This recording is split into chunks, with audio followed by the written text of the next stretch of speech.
पंचशील ध्वज हा बुद्धांच्या काळापासून नव्हता, तर तो नंतर तयार करण्यात आला. पंचशील झेंड्याचा बुद्धांशी आणि बुद्धांच्या धम्माशी काय संबंध आहे? या ध्वजाचा इतिहास खूप रंजक आहे. 1885 मध्ये श्रीलंकेत या ध्वजाची निर्मिती झाली.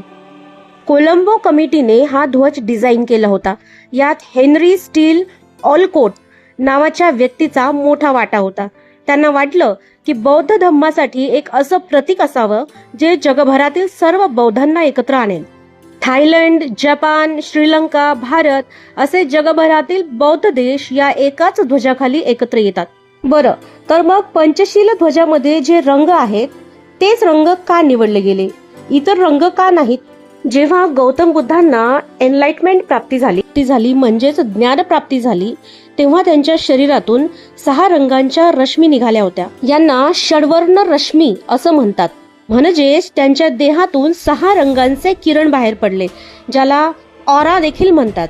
या षड्वर्ण रश्मी म्हणजे नील निळा, पीत पिवळा, लोहित लाल, अवदात पांढरा, मंजिष्ठ केशरी आणि शेवटचा प्रभास्वर म्हणजे या 5ही रंगांचं मिश्रण जे आपण ध्वजाच्या शेवटच्या पट्टीवर बघतो. या रंगांचे अर्थ: निळा म्हणजे कंपॅशन, करुणा जी आकाशासारखी अथांग आहे. पिवळा म्हणजे मिडल पाथ, आयुष्यात बॅलन्स राखण्यासाठी. लाल म्हणजे ब्लेसिंग्स, प्रज्ञा.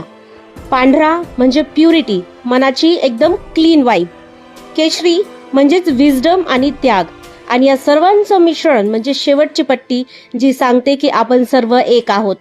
हा झेंडा म्हणजे पीस, इक्वॅलिटी आणि युनिटीचं ग्लोबल सिम्बॉल आहे. तसेच हा ध्वज आपल्याला बुद्धांच्या पंचशिलांचे पालन करण्याचा संकल्प देखील देतो. प्रत्येक रंग आपल्याला जगण्याची एक नवी व्हॅल्यू शिकवतो. तर पंचशील ध्वजाचे हे रंग गौतम बुद्धांच्या ऑरामधून निघाले आहेत. बुद्धांचे विचार म्हणजे लाईफचा बेस्ट फ्रेंड. निळा, पिवळा, लाल, पांढरा आणि केशरी या रंगांच्या सावलीत दुनिया वाटते लय भारी. नो हेट, नो ड्रामा, फक्त माणुसकीचा गोल.